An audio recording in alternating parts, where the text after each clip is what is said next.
Eu convido a igreja a abrirem as suas Bíblias na carta de Paulo aos Colossenses, mais uma vez. Desta feita, nós iremos abrir no capítulo 2. E hoje, a título de leitura geral, vamos ler do versículo 8 até o versículo 15. Mas vamos fazer uma leitura geral e depois nos ater, com a graça do Senhor, aos 3 primeiros versos. Assentados como todos estão, nós iremos fazer a leitura nesse texto sagrado. Meus irmãos, meus amigos, diz-nos o seguinte, a palavra do nosso Deus, Colossenses 2, verso 8 até o verso 15. Cuidado que ninguém vos venha a enredar com sua filosofia e vãs sutilezas, conforme a tradição dos homens, conforme os rudimentos do mundo, e não segundo Cristo. Porquanto nele, ou seja, em Cristo, habita corporalmente toda a plenitude da divindade. Também nele, em Cristo, estáis aperfeiçoados. Ele é o cabeça de todo o principado e potestade. Nele também fostes circuncidados, não por intermédio de mãos, mas no despojamento do corpo da carne, que é a circuncisão de Cristo, tendo sido sepultados juntamente com ele no batismo, no qual igualmente fostes ressuscitados mediante a fé no poder de Deus, que o ressuscitou dentre os mortos. E a vós outros que estáveis mortos pelas vossas transgressões e pela incircuncisão da vossa carne, vos deu vida juntamente com ele, perdoando todos os nossos delitos, tendo cancelado o escrito de dívida que era contra nós e que constava de ordenanças, o qual nos era prejudicial, removeu inteiramente, encravando-o na cruz, e, despojando os principados e as potestades, publicamente os expôs ao desprezo, triunfando deles na cruz. Até aqui, até o versículo 15.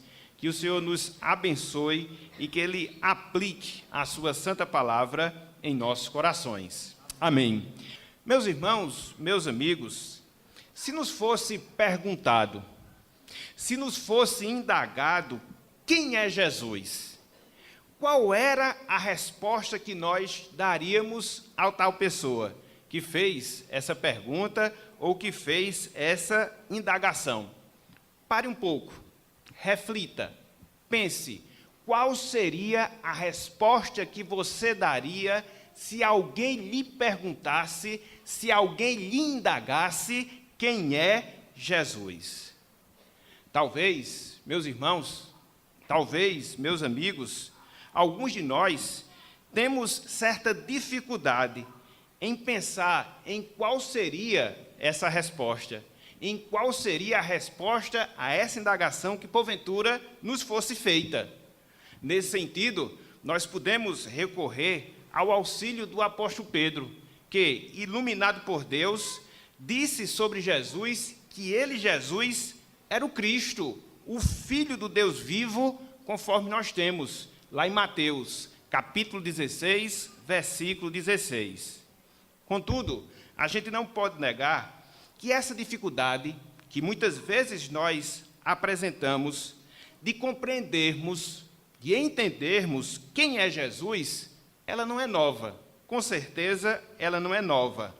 Ela se fez presente, meus irmãos, ela se fez presente, meus amigos, na vida de um dos seguidores, na vida de um dos discípulos do Senhor Jesus. E nós vimos isso na leitura devocional, lá em João, capítulo 14, ou seja, na vida de Filipe. Depois de aproximadamente 3 anos seguindo a Jesus, depois de aproximadamente 3 anos testemunhando dos atos poderosos de Jesus, depois de aproximadamente 3 anos ouvindo as palavras de Jesus e vendo, percebendo a sua vida santa singular, Cristo, melhor dizendo, Felipe, fez esse pedido a Cristo. Felipe fez esse pedido a Cristo. Mostra-nos o Pai, e isso nos basta. Mostra-nos o Pai, e isso nos basta. Está lá no versículo 8 do capítulo 14 de João. Ao que o Senhor Jesus respondeu: Felipe, há tanto tempo estou convosco, e não me tens conhecido? Quem vê a mim, vê o Pai. Como dizes tu, mostra-nos o Pai? Em outras palavras, era como que Cristo estivesse dizendo a Felipe. Em outras palavras, era como que Cristo estivesse dizendo ao seu discípulo: Felipe, eu mesmo, a quem você está vendo, com quem você está convivendo, eu sou Deus, Felipe. Não há necessidade que eu lhe apresente um Pai. Não há carência de que eu lhe mostre o Pai, porque você já está vendo e está vendo através de mim. Então percebamos, meus irmãos, percebamos, meus amigos, que essa dificuldade de nós identificarmos, de nós conhecermos, de nós sabermos quem é Jesus, não é nova. Ela remete aos tempos apostólicos, ela remete a um período em que Cristo estava ali convivendo com um dos seus discípulos. E é interessante, meus irmãos, é interessante, meus amigos, que essa dificuldade de entender, essa dificuldade de reconhecer quem é Jesus, ela permaneceu ao longo da história do povo de Deus.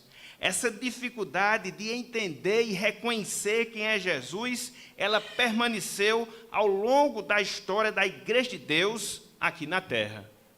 Esse texto que nós acabamos de ler, Colossenses capítulo 2, versículos de 8 até o versículo número 15, ele aponta justamente para essa realidade, aponta justamente para esse fato.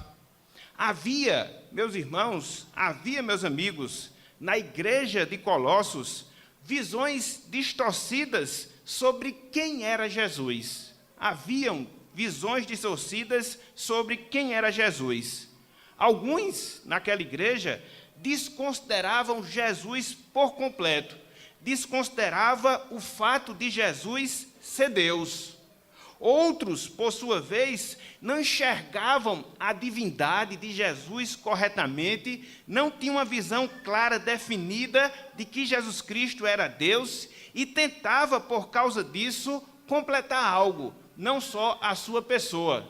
E tentava, por causa disso, completar algo, a obra de Jesus. Quer seja através de rituais, quer seja através da crença de seres espirituais.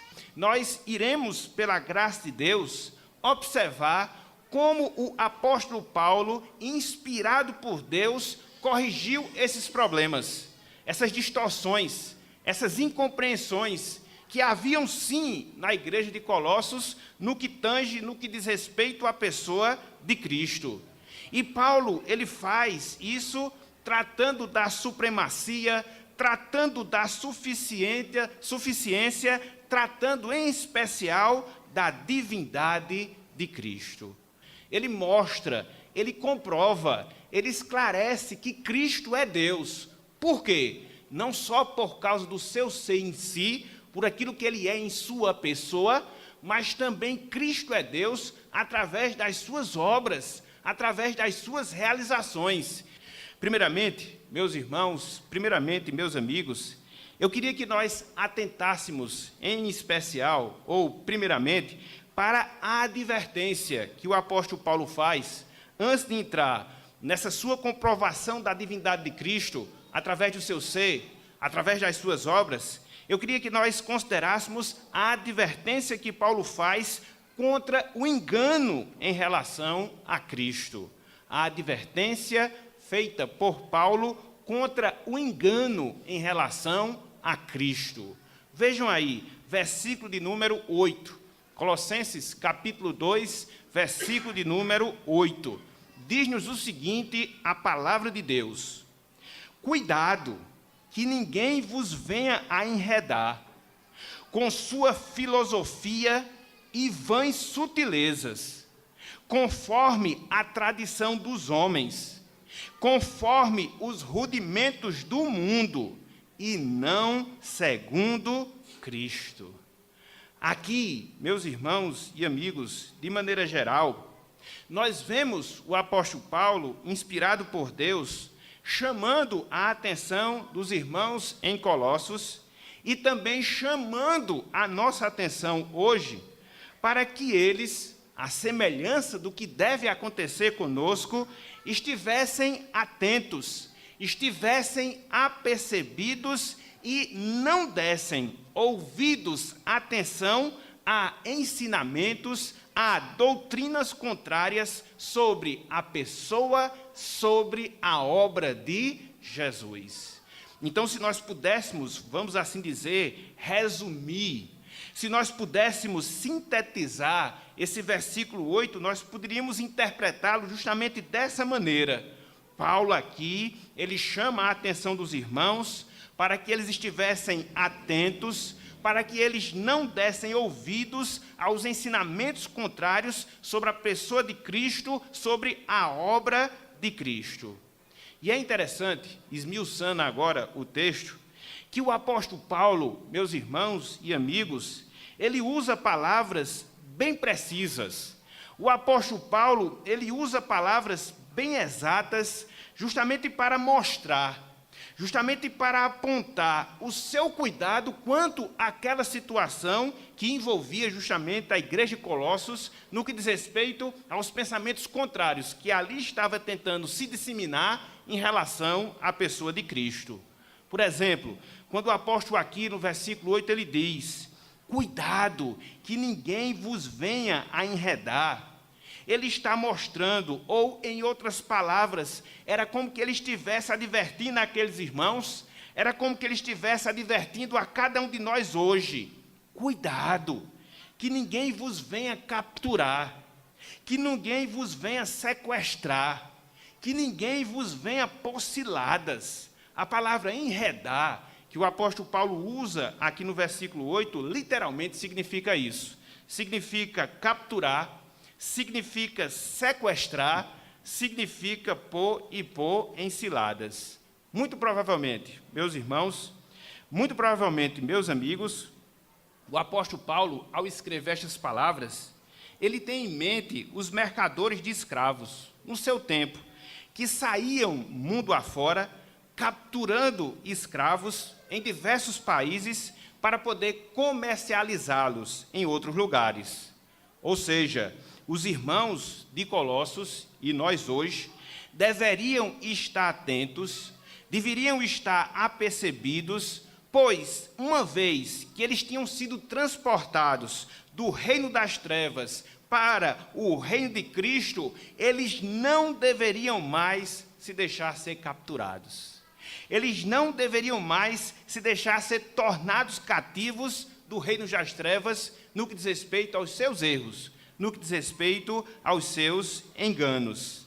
Isto ia acontecer, inevitavelmente, se eles dessem ouvidos àqueles ensinos, se eles dessem ouvidos àquelas doutrinas erradas, errôneas, em relação à pessoa de Cristo, que estavam se espalhando, que estavam se disseminando naquela igreja. Ora, os colossenses, meus irmãos, meus amigos, já haviam sido libertos do império das trevas, então eles não poderiam voltar àquela condição anterior, com os enganos, com os erros. Lá em Colossenses, capítulo 1, versículo 13, o apóstolo Paulo atesta justamente essa realidade. Vocês já foram libertos do império das trevas, vocês já foram libertos do império do engano, vocês já foram libertos do império dos erros, então vocês não podem se deixar capturar, vocês não podem se deixar sequestrar por esses ensinamentos equivocados no que diz respeito à pessoa de Cristo, à pessoa do nosso Salvador. É por isso que lá em Colossenses, capítulo 1, versículo 13, Paulo, em relação àqueles irmãos, disse: Ele nos libertou do império das trevas e nos transportou para o reino do Filho do seu amor. Então, esse fato que havia se dado com os colossenses, esse transporte, essa mudança de realidade, apontava justamente para a proibição que eles tinham de voltar àquela condição anterior. Logo, aqueles irmãos, à semelhança do que deve acontecer conosco, não poderiam ser deixados enganar novamente. E é interessante, meus irmãos, é interessante, meus amigos, que a razão, o motivo dessa advertência que Paulo faz aqui no versículo 8 é séria. O motivo, a razão dessa advertência que Paulo faz aqui, ela é seríssima. Por quê? Porque os colossenses, eles estavam sendo tentados a abandonar, a deixar o evangelho de Cristo por outro evangelho que desfazia da pessoa de Cristo, por outro evangelho que desfazia da obra de Cristo, não reconhecendo Cristo como Deus, no sentido completo, no sentido errado, no sentido exato em si da palavra. Era um evangelho, meus irmãos, meus amigos, que não negava Cristo completamente, mas era um evangelho que achava Cristo insuficiente, não só para a salvação, mas achava Cristo insuficiente para a nossa santificação. Aí por isso Paulo abre os olhos. Por isso o apóstolo Paulo adverte aqueles irmãos: cuidado com esses ensinamentos.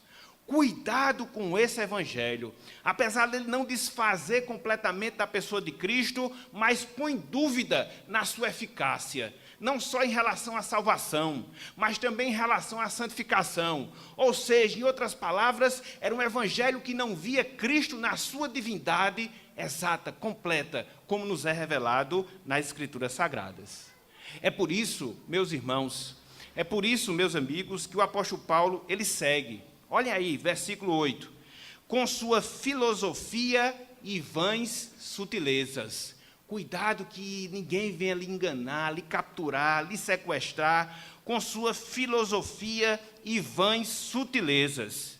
Isso que nós encontramos aqui no trecho da palavra, aponta para a forma, aponta para o método que os falsos mestres daquela igreja estavam utilizando para espalhar os seus falsos ensinos em relação à pessoa de Jesus. Através dessas palavras que o apóstolo Paulo usa aqui, filosofia, através dessas palavras que o apóstolo Paulo usa aqui, vãs sutilezas, ele está mostrando que aqueles falsos líderes, que aqueles falsos mestres, eles eram hábeis, eles eram sutis, eles se utilizavam de uma retórica, ou seja, de palavras bonitas para enganar as pessoas. Contudo, na essência do seu ensino, havia futilidade, havia vazio, havia engano, porque eles estavam tentando transmitir um ensinamento equivocado em relação a Cristo. Cristo não é Deus completo. Cristo não é suficientemente salvador e santificador. Essa era essa ideia. Essa era a forma, esse era o objetivo. Então, aqueles mestres, meus irmãos, meus amigos, defendiam Cristo cuja pessoa não era divina. Aqueles mestres defendiam Cristo cuja obra era incapaz de salvar, cuja obra era incapaz de santificar. E quando nós olhamos e analisamos o restante do texto de maneira mais detalhada, nós aprendemos em que consistia esses falsos ensinamentos no que diz respeito a Cristo. Em primeiro lugar, meus irmãos, meus amigos, esses falsos ensinos em relação a Cristo, que estavam tentando ser passados por esses falsos mestres, através das suas filosofias, através das suas vãs sutilezas, era um ensino baseado nas tradições. Era um ensino baseado nas tradições humanas. É por isso que no versículo 8 o apóstolo Paulo diz: conforme a tradição dos homens. Conforme a tradição dos homens. Através dessa expressão, o apóstolo Paulo ele está se referindo a um grupo, meus irmãos e amigos, de judeus, que existia e que atuava naquela igreja, lá na cidade de Colossos. Alguns desses homens tentavam incutir na mente dos crentes, gentios em sua maioria, a necessidade que eles tinham de observar determinadas cerimônias, a necessidade que eles tinham de observar determinados ritos do Antigo Testamento que haviam sido abolidos através da obra e do sacrifício do Senhor Jesus. Estavam tentando transmitir a ideia da necessidade que aqueles cristãos tinham da necessidade que aqueles crentes tinham de se submeterem a cerimônias, de se submeterem a datas, de se submeterem a festas sagradas dos judeus no Antigo Testamento, mas que tinham sido ultrapassadas por causa da suficiência da obra de Cristo lá na cruz do Calvário. Eles não negavam que Cristo era Salvador, diretamente falando, mas eles mostravam que a obra de Cristo ela só tinha valia.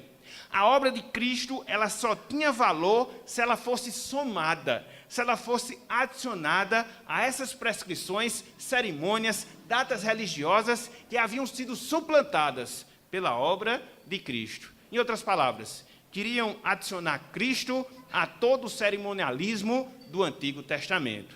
Era nisso que consistia, em primeiro lugar, aqueles falsos ensinos. Mas não só isso, não só isso. Em segundo lugar, aqueles falsos ensinos que estavam tentando desfazer da pessoa de Cristo, eles eram baseados no misticismo. Aqueles falsos ensinos, dos quais o apóstolo Paulo adverte aqui, ele era baseado no misticismo. Olhem só o que nos diz aqui a palavra do Senhor. Conforme os rudimentos do mundo. Conforme os rudimentos do mundo. Então, estava se espalhando entre os colossenses a crença, a fé, no governo dos astros celestiais e no poder dos anjos sobre as pessoas. Essa expressão que nós temos aqui, rudimentos do mundo, significa literalmente os elementos do mundo, tais como o sol, tais como a lua, tais como as estrelas e também os anjos. Em outras palavras, se estava ensinando que esses elementos, que esses astros, que esses seres, eles tinham poder, não só no mundo físico, mas também eles tinham poder no mundo espiritual. Assim, esses astros e esses seres deveriam ser buscados, deveriam ser temidos, deveriam ser reverenciados, porque Cristo não detinha todo o poder, toda a autoridade, quer seja sobre o mundo físico, quer seja sobre o mundo espiritual. Então, Paulo vê esse erro doutrinário, ele vê esse equívoco em termos de ensinamento e mostra conforme os rudimentos do mundo. Então, eram ensinos que procuravam desfazer da pessoa, eram ensinos que procuravam desfazer da obra de Cristo, em primeiro lugar, baseado nas tradições humanas, no cerimonialismo do Antigo Testamento.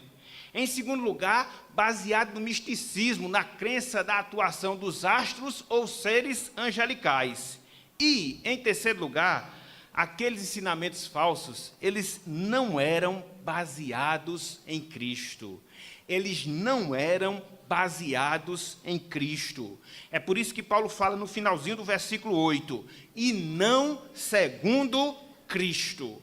E não segundo Cristo. Então, esses ensinamentos que nós acabamos de mencionar, a imposição de leis cerimoniais do Antigo Testamento, o misticismo, conforme nós acabamos de dizer, eram localizados tão somente na igreja de Colossos, esses falsos ensinos. Eles não se baseavam nos ensinamentos que Cristo havia repassado aos apóstolos. Esses ensinamentos, eles não tinham como base o evangelho simples da pessoa de Cristo. Logo, conforme Paulo aqui nos diz, eles eram ou não eram segundo Cristo. Muito pelo contrário, desfazia completamente, ou pelo menos parcialmente, da sua pessoa e limitava também a sua obra. Então, meus irmãos, meus amigos, aqui nesse verso número 8, nós temos a advertência de Paulo contra aquilo que nós conhecemos como a heresia dos Colossenses ou a heresia de Colossos. Ou seja, uma mistura de conceitos judaicos que haviam sido abolidos por Cristo em relação àquilo que se prescrevia no Antigo Testamento, junto com o misticismo que cria na intervenção de astros, seres angelicais no mundo físico, desfazendo completamente da divindade, ou seja, da pessoa de Cristo como Deus. E diante disso, meus irmãos, diante disso, meus amigos, nós podemos pensar a essa altura da mensagem.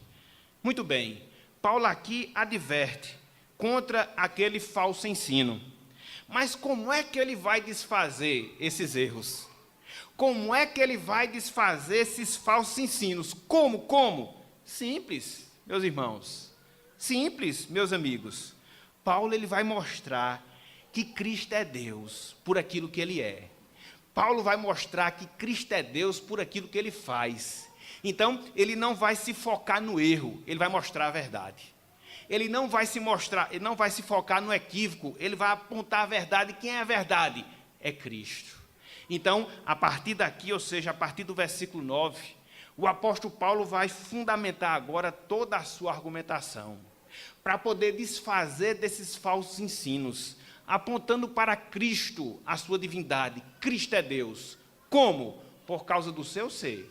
Como? Por causa das suas obras. Então, vamos seguir no texto, versículos 9 e também o versículo número 10. Olhem só o que nos diz aqui a palavra de Deus. Porquanto nele, ou seja, em Cristo, habita corporalmente toda a plenitude da divindade. Versículo 10. Também nele, ou seja, em Cristo, estáis aperfeiçoados. Ele, Cristo, é o cabeça de todo principado e potestade. Aqui, meus irmãos, aqui, meus amigos, nesses dois versos, o apóstolo Paulo vai fazer 3 afirmações. O apóstolo Paulo vai apontar 3 verdades sobre a pessoa de Cristo que comprova a sua divindade. Cristo é Deus por aquilo que ele é. E 3 afirmações Paulo faz que fundamenta justamente a sua argumentação. Em primeiro lugar, nós podemos dizer que Cristo é Deus porque nele, em Cristo, habita toda a plenitude de Deus. Cristo é Deus porque nele habita toda a plenitude de Deus. Versículo 9, diz o seguinte: porquanto nele habita corporalmente toda a plenitude da divindade. Paulo aqui, irmãos e amigos, está dizendo que Deus, preste atenção nessa verdade, Paulo aqui está dizendo que Deus se fez morar em Jesus Cristo, a saber, no corpo de Jesus. A palavra habitar que nós temos aqui, ela significa, literalmente falando, morar. Mas não é um morar provisoriamente. Não, muito pelo contrário.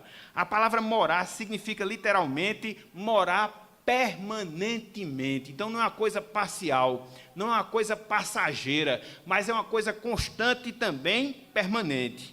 Então, o que Paulo fala aqui, em outras palavras, é que o Deus transcendente, conforme nós temos revelado nas Escrituras Sagradas, o Deus que excede a todos os limites normais, com todos os seus atributos, veio e habitou neste mundo através de Cristo. Esse é o maior milagre que nós podemos constatar em toda a história da criação. Aquele que é infinito, aquele que é santo, aquele que é justo, aquele que é amoroso, aquele que é bondoso em sua essência e infinitamente, veio a este mundo e morou no corpo, ou seja, no corpo de Cristo.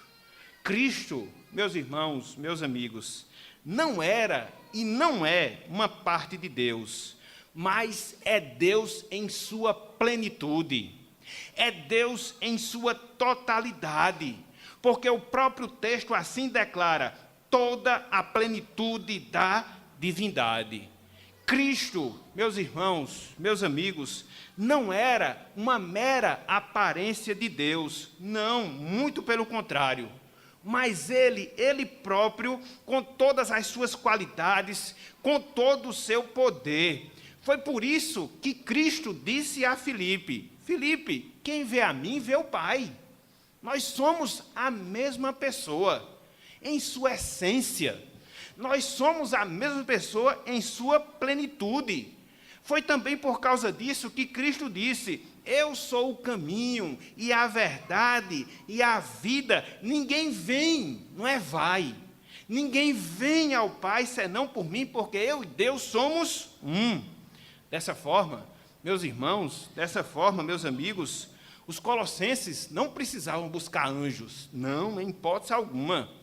Os colossenses não precisavam temer astros, não, em hipótese alguma.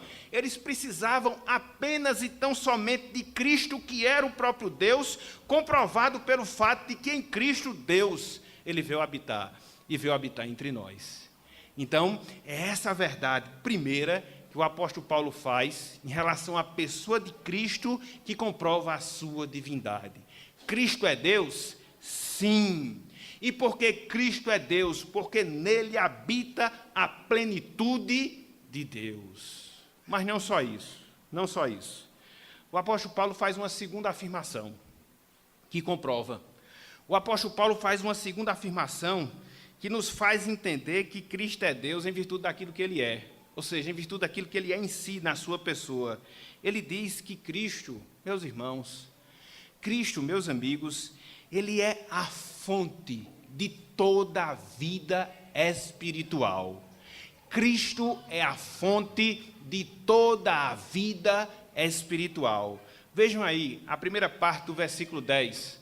Colossenses, capítulo 2, só a primeira parte do versículo 10. Diz o seguinte: também nele estáis aperfeiçoados. Também nele estáis aperfeiçoados.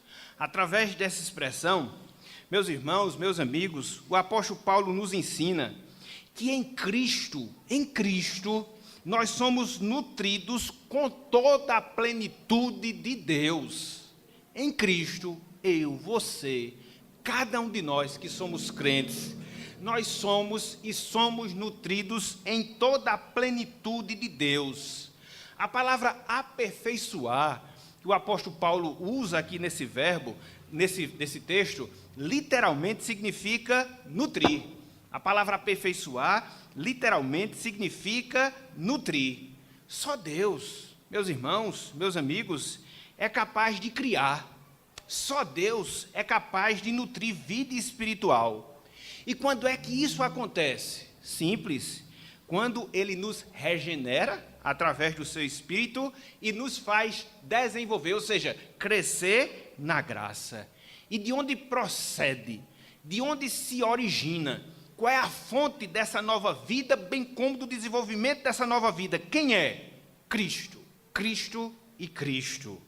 Uma vez que Cristo é o cabeça da igreja, uma vez que nós, meus irmãos, minhas irmãs, somos membros do corpo de Cristo, e uma vez que uma das funções da nossa cabeça, isso acontece no mundo biológico, é justamente mandar os nutrientes para o nosso corpo. Existe uma glândula que nós temos na base do nosso crânio, que é responsável justamente por isso, por mandar os nutrientes para o desenvolvimento do nosso corpo. E o apóstolo Paulo, apesar de não ter essas informações da medicina que a gente tem hoje, já vislumbrava esse fato. Através de Cristo, por ele ser a nossa cabeça, ele nos dota de todo o suprimento espiritual para que nós possamos desenvolver a nossa vida com Deus, isso no sentido pleno, isso no sentido completo, e não parcial ou defeituoso, não, em hipótese alguma. E se Cristo faz isso, é porque Ele é Deus. Se Cristo ele faz isso, é porque Ele é divino. Dessa forma, tornava-se desnecessário buscar outros que não Cristo. Dessa forma, tornava-se desnecessário buscar rituais e não Cristo, porque somente em Cristo, e tão somente em Cristo, nós somos alimentados espiritualmente. Por isso, Ele é Deus. Então, Cristo ele é Deus, na argumentação de Paulo, porque nele habita toda a plenitude de Deus. Cristo é Deus, na argumentação de Paulo, porque Ele nos nutre espiritualmente. Mas não só isso. Cristo é Deus, nas afirmações do apóstolo Paulo, porque Ele é o soberano sobre tudo e sobre todos. Cristo, Ele é o soberano sobre tudo e sobre todos. O restante do versículo 10 diz-nos o seguinte, a palavra do Senhor: Ele é o cabeça de todo principado e potestade. Ele é o cabeça de todo principado e potestade. Aqui, o apóstolo Paulo nos mostra que Cristo, meus irmãos e amigos, é aquele que exerce autoridade suprema sobre tudo e sobre todos. Através do seu ensino, o ensino de Paulo aqui nesse texto, nós aprendemos que Cristo exerce supremacia, tanto no mundo físico, como também no mundo espiritual. Cristo exerce autoridade sobre as forças do bem e sobre as forças do mal. A expressão principado e potestade que nós temos aqui indica justamente isso. É o exercício do governo, é o exercício da soberania que Cristo ele exerce no mundo físico, no mundo espiritual, sobre as forças do bem e também sobre as forças do mal. Somente alguém que é Deus possui essa prerrogativa, não é verdade? Somente alguém que é Deus possui esta prerrogativa. Ela ficou muito mais clara, ela ficou muito mais evidente quando Cristo, logo após a sua ressurreição e quando da sua ascensão, lá em Mateus capítulo 8, versículo 18, disse: toda autoridade me foi dada no céu e na terra. Eu sou o Deus Supremo, eu sou Deus. Então, nós vemos aqui que os colossenses não precisavam, repito, buscar. Os colossenses não precisavam temer astros, seres celestiais, poderes da natureza. Por quê? Cristo é soberano sobre tudo, é soberano sobre todos. Então, aqui nós vemos, no versículo 8, o problema que rondava a igreja dos colossenses. Ensinos contrários, que desfaziam da pessoa e da obra de Cristo e que se baseava na necessidade da prática de rituais que foram abolidos por Cristo do Antigo Testamento, repousava no fato da crença de seres espirituais ou de astros no controle do universo, e Paulo vai mostrar, para rebater esses erros, que Cristo é Deus em virtude daquilo que Ele é em si, em virtude daquele que Ele é em pessoa. E o que é que Cristo é? Ele é a fonte de onde emana toda a vida espiritual, ele é aquele em quem habita toda a plenitude de Deus, e Ele é o soberano sobre tudo e sobre todos. Mas diante disso, meus irmãos, diante disso, meus amigos, nós podemos nos perguntar: como é que essas verdades se aplicam à minha vida? Como é que elas afetam a minha vida? Eu queria fazer aqui algumas aplicações na partinha final da nossa meditação, para que a exposição ela possa ter uma aplicação direta, prática, vívida em nossas vidas. Então, diante disso, meus irmãos, diante disso, minhas irmãs, em primeiro lugar, nós que somos cristãos, devemos ter todo o cuidado com todo e qualquer ensino errado, principalmente aqueles que querem desmerecer da pessoa de Cristo. Eu, você, cada um de nós como cristãos, diante disso que a gente vê o apóstolo Paulo tratando aqui, nós devemos ter cuidado com todo e qualquer ensino errado, principalmente aqueles que desejam, que querem desmerecer a pessoa de Cristo. Nós não podemos nos enganar, meus irmãos, minhas irmãs. Os erros doutrinários, em especial os que concernem em relação à pessoa de Cristo, existiram e sempre existirão. Na verdade, quando nós queremos identificar uma seita, vai ser fácil. Via de regra, no seu ensinamento, vai ter algo que contrarie a pessoa e a obra de Cristo. Isso acontece no Testemunho de Jeová, com os adventistas, com os mormons, com os romanistas. Toda e qualquer seita, toda e qualquer heresia, sempre vai ter uma visão distorcida em relação a Jesus. Não adianta se escravizar em cerimonialismo, não adianta se voltar para o misticismo, não. O que você precisa é de Cristo. Você precisa confessá-lo como Senhor. Você precisa reconhecê-lo como Salvador da sua vida. É a Ele que você deve se voltar em humilhação. É a Ele que você deve se voltar em confissão. E assim, e somente assim, a vida de Deus, em toda a sua plenitude, passará pela graça dele, para a glória dele, ser vivida em você. Essas são as boas novas que o Evangelho traz. De que em Cristo há justamente essa salvação. De que em Cristo há justamente todos esses benefícios. E pela graça de Deus que você possa experimentá-lo. E pela graça de Deus que você possa clamar para que esse Cristo habite abundantemente, ricamente na sua vida, para a glória de Deus e para que você possa experimentar da sua salvação. Esse é o nosso desejo, essa é a nossa oração, em nome de Jesus. Amém. E que a graça e a paz do nosso Senhor e Salvador Jesus Cristo, o amor de Deus, nosso eterno Pai, o poder, a comunhão e as consolações do Espírito Santo, seja com o povo de Deus aqui presente e com o povo de Deus espalhado em toda a face da terra, agora e para todo sempre.